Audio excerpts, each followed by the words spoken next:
Hi, this is Control again. Hi, happy Friday. Today I will be talking about ways to improve our health, not just physical but also mental. Okay, let's take a moment to think about what is important to you. Most likely, the first things that come to mind are things like love, career, success, and financial security. Yet those things are all important factors in anyone's life. However, underlying everything is good health. Without good health, you have nothing. And when we speak of health, we should keep in mind both physical and emotional health.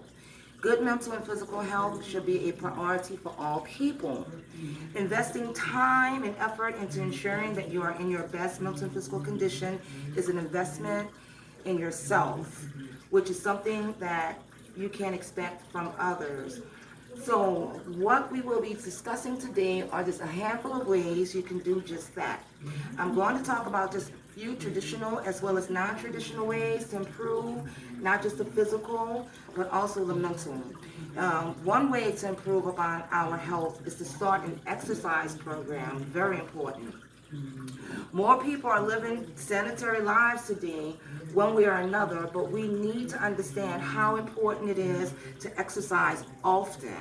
Some people work all day at a desk, other people come home and stream shows on their phones without even leaving their seats for hours, not even to go to the bathroom.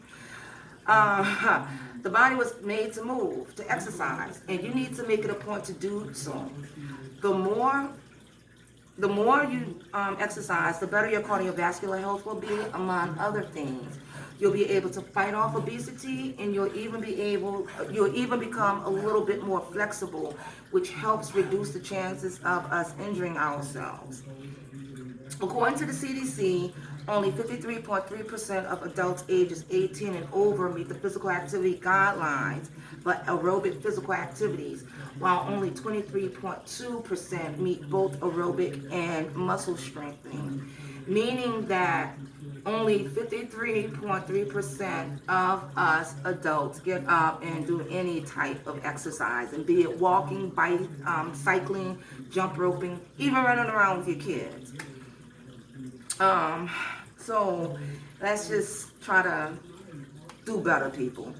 Another thing that we can do is look into meditation and CBD oil, which is another way to distress and calm your body to bring about better mental health as well as amazing benefits to the mind and body. Meditation is something you can learn by watching a few videos online, or you can learn this practice by attending classes. Meditation comes in many forms. Some people do it through yoga, while others use guided meditation or some other forms. Try to expose yourself to all of them until you find what works for you. Learning to meditate can also help improve your mental health by allowing you to regain control of your thoughts while helping you fight negative thoughts and energy, which can derail many of our goals. Sometimes meditation is just not good enough for some of us. And this happens to people who have a hard time staying calm or staying focused long enough to meditate for meditation to work. For people who need a little assistance, the answer has become overwhelmingly CBD oil as opposed to medication. A study performed in 2010 showed that CBD has helped to reduce anxiety in people with social anxiety disorder or SAD.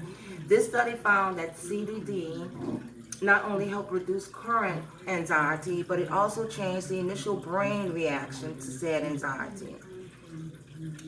Brain scans have been shown to show changes in blood flow patterns in regions of the brain associated with stress and anxiety. So we really need to try to get our stress and anxiety under control also.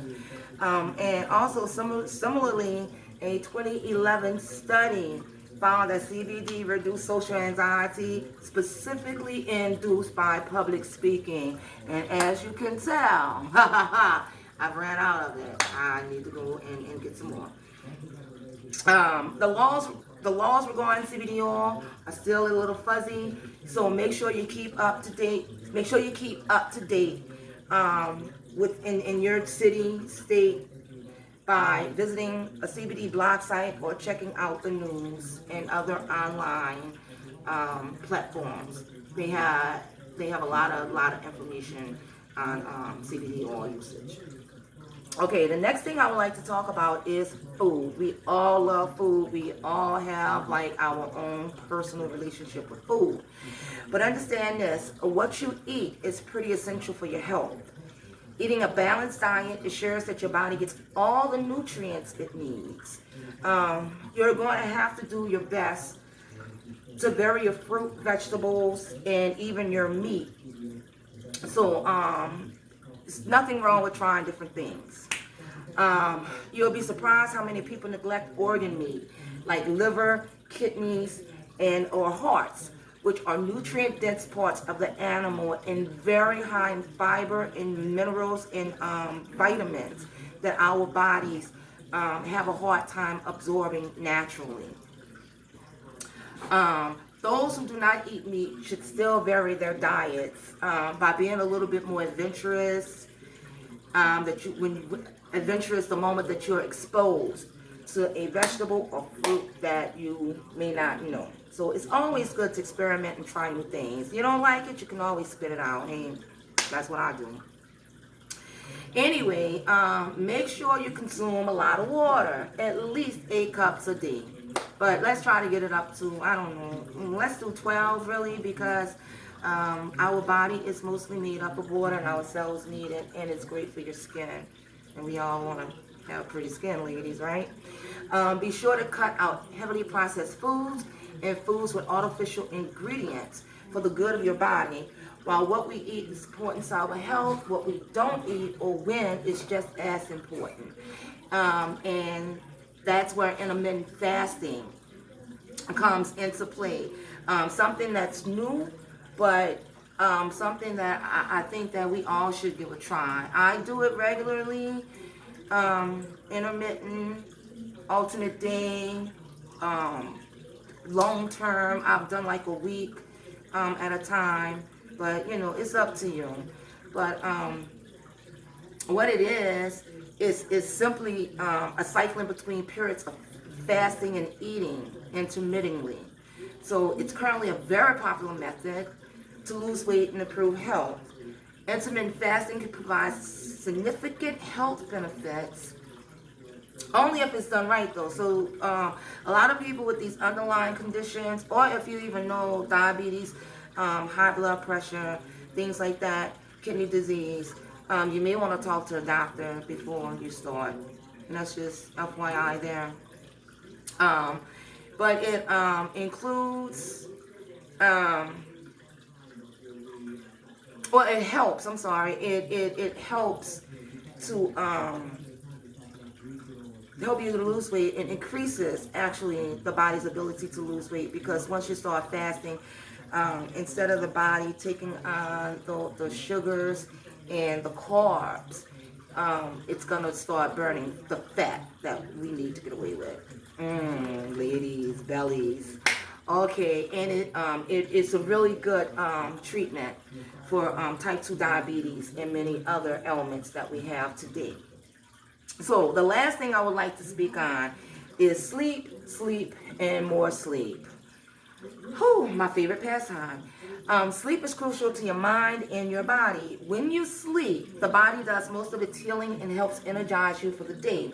If you sleep well, you're also going to be improving cognitive functioning and mental retention, which are things essential to set up a schedule and to stick to it. You should make sure you turn off all electrical devices when you're trying to sleep, and that you do your best to create a peaceful atmosphere in your room. This means turning on soothing music, turning off all the lights, and setting your temperature slightly cooler to help the brain create melatonin, which is your sleep hormone. And actually, in other countries, I believe it's Sweden, they actually put their babies outside in the snow, and it helps them sleep. You should look that up. Also, while I have touched upon several ways to advance good mental and physical health, know that there are numerous other pieces that you can incorporate to improve your physical and mental outlook. In the meantime, I implore you to understand that it will take some work and dedication, but I would like for you to remember that you are worth the trouble. Thanks, you guys. Bye.